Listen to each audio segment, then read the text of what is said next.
बिस्मिल्लाहिर्रहमानिर्रहीम। अस्सलाम वालेकुम वरहमतुल्लाहि वबरकातुहू। अज़ीज़ तुलबा व तालिबात, उम्मीद है आप खैरियत से होंगे।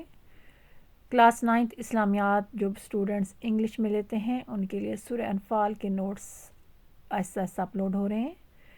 आज सूरह अनफ़ाल के आयात नंबर 45 से 48 तक जितने भी तमरीन में क्वेश्चन आंसर आते हैं, अल्फाज माने आते हैं, वो अपलोड हो रहे हैं। ऊपर जो सबसे पहले बॉक्स बना हुआ है, इसके अल्फाज मानी वर्ड मीनिंग अच्छी तरह याद कीजिए, ये आपके MCQ तौर पर इस्तेमाल होंगे। उसके बाद इसके शॉर्ट क्वेश्चन आंसर जैसे दिए हुए हैं बिल्कुल हूबहू इसी तरह याद कीजिए।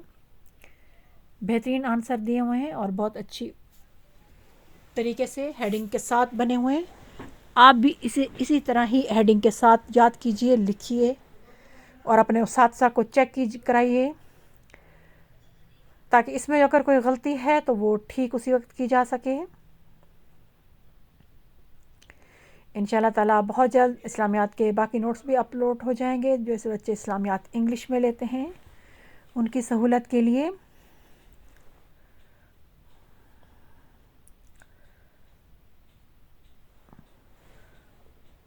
उर्दू के SLOs का पेपर भी अपलोड हो चुका है। जो बच्चों को नहीं पता वो जल्दी से माई एक्सप्लेट पर देख लें।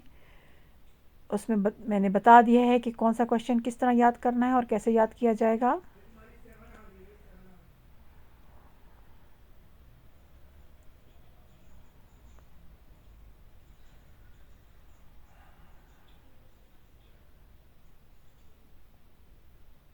बहुत अच्छे तरीके से ये आप क्वेश्चन आंसर दिए गए हैं, इनको इसी के मुताबिक याद कीजिए।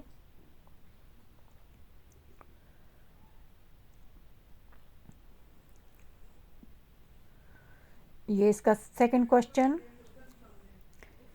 इसको भी देखिए, इसका भी आंसर बहुत अच्छा दिया हुआ है।